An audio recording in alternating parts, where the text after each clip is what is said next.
Welcome to The Last Breakfast. Please enjoy the video. You begin by framing your goal, so write one clear sentence that states what you need and why. This gives Chatgpt a direction.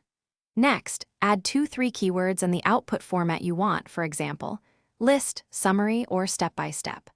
Once done, specify any constraints like date range, length, or tone so the model filters responses better. Make sure to choose the model or mode suited to research, because that affects the depth and citation behavior of the replies.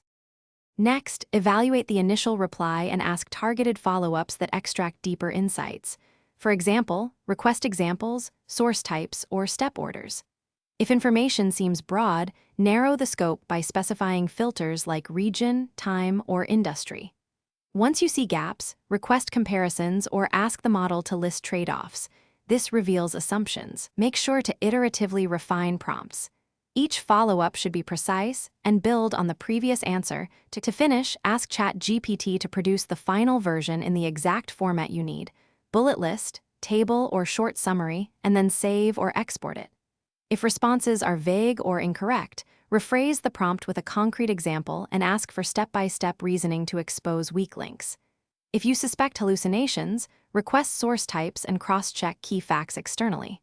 One troubleshooting tip: when things go wrong, reduce scope and demand explicit evidence or numbered steps to force clarity. Thanks for watching. If this was helpful, leave a like and consider subscribing. See you next time.